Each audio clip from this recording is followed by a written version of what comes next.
Halo, perkenalkan nama saya Raisa Irin Susanto dengan NIM 2409511020. Jadi pada video kali ini saya akan menjelaskan mengenai Pasteurellosis pada kelinci. Kelinci merupakan hewan yang sangat sensitif terhadap perubahan lingkungan dan stres.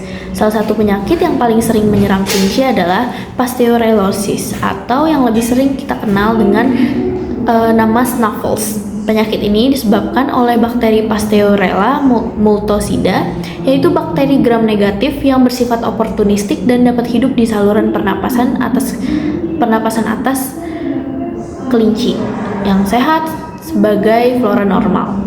Namun, ketika imunitas kelinci menurun, misalnya karena stres, kelembapan terlalu tinggi di kandangnya, ventilasi buruk atau kepadatan populasi, bakteri ini dapat berkembang biak secara berlebihan dan menimbulkan infeksi. Pasteurellosis pada kelinci itu menjadi masalah penting juga karena dapat menimbulkan penurunan produktivitas, keguguran pada induk, bahkan kematian terhadap kelinci, terutama pada peternakan di skala yang besar.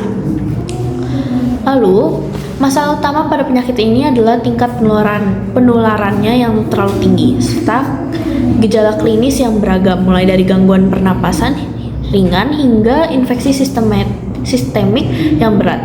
Pada kelinci, bentuk yang paling umum dikenal dengan istilah Snuffles atau pilek kelinci.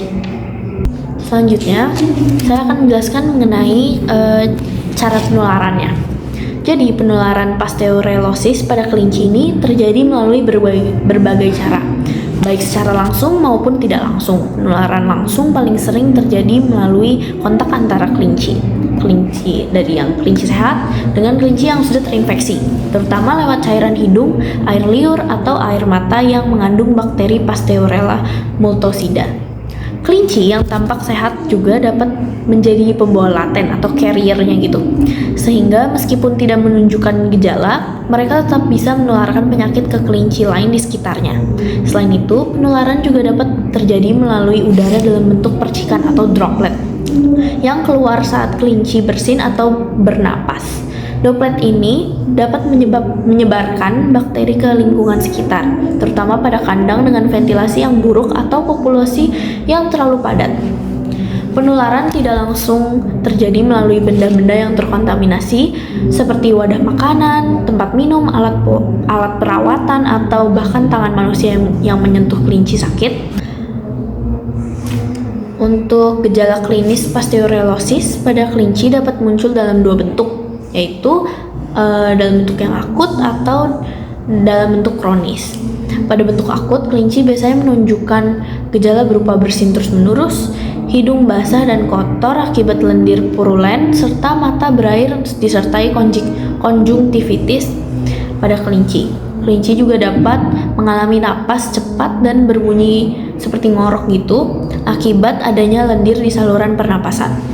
Bila tidak segera ditangani, infeksi ini dapat berkembang menjadi bentuk kronis. Pada fase kronis, kelinci sering memperlihatkan tortikolis atau kepala miring akibat infeksi yang menjalar ke telinga tengah, abses pada jaringan bawah kulit atau organ dalam, serta penurunan nafsu makan dan berat badan.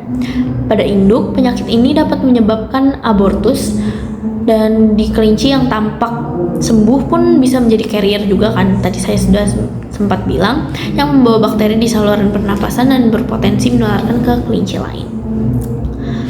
Lalu untuk cara kita mencegahnya dan mengendalikannya itu, kita bisa memisahkan hewan yang sakit, membersihkan kandang setiap hari, menjaga ventilasi dan kelembapannya, hindari perpindahan mendadak, suara bising, suhu ekstrim karena itu biasanya mempengaruhi stresnya dari kelinci.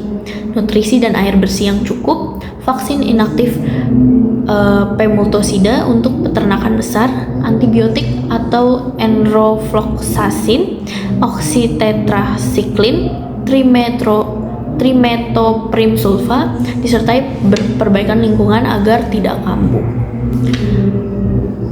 Sebagai contoh, terdapat untuk salah satu kasusnya ini terdapat seekor kelinci di lokasinya itu di peternakan kelinci pedaging di Lembang Jawa Barat pada tahun 2024. Mereka itu kelincinya ini dibawa ke klinik karena menunjukkan gejala bersin terus-menerus, keluar lendir purulen dari hidung. Lalu dalam seminggu banyak kelinci mengalami keluar lendir purulen di hidung, mata berair dan merah, nafsu makan menurun, abortus pada induk betina. Terus ada satu kelinci yang mengalami tortikolis atau kepala miring. Pemeriksaan menunjukkan adanya konjungtivitis ringan serta hasil kultur dari eksudat hidung menunjukkan pertumbuhan Pasteurella multocida. Beberapa hari kemudian, kelinci juga memperlihatkan gejala tortikolis atau kepala miring seperti yang sudah saya bilang, akibat penyebaran infeksi ke telinga bagian dalam. Untuk penanganannya sendiri kita bisa melakukan terapi antibiotik seperti enrofloxacin atau penisilin yang disesuaikan berdasarkan hasil uji sensitivitas. Perawatan suportif, misalnya menjaga kebersihan kandang, memastikan ventilasi baik, dan mengurangi stres. Isolasi kelinci sakit karena penyakit ini sangat mudah menular melalui percikan lendir hidung dan peralatan makan minum. Selain itu, biosecurity menjadi langkah yang penting juga untuk mencegah penularan ke kelinci lain. Kesimpulannya, Pasteurellosis pada kelinci adalah penyakit pernapasan menular yang disebabkan oleh Pasteurella multocida. Penyakit ini dapat muncul ketika sistem imun kelinci menurun dan lingkungan mendukung pertumbuhan bakteri. Bentuk akut ditandai dengan bersin dan sekret hidung purulen, sedangkan bentuk kronis dapat menyebabkan tortikolis dan abses. Pencegahan melalui biosecurity, manajemen kandang, dan vaksinasi jauh lebih efektif daripada pengobatan setelah infeksi terjadi. Sebagai upaya pencegahan dan pengendalian Pasteurellosis pada kelinci, penting untuk melakukan pengawasan rutin terhadap gejala pernapasan, seperti bersin, keluarnya lendir dari hidung, atau suara ngorok saat pernapasan. Kelinci yang menunjukkan tanda-tanda sakit sebaiknya segera dipisahkan dari kelompok sehat untuk mencegah penularan, sekaligus dilakukan pembersihan dan disinfeksi kandang secara menyeluruh.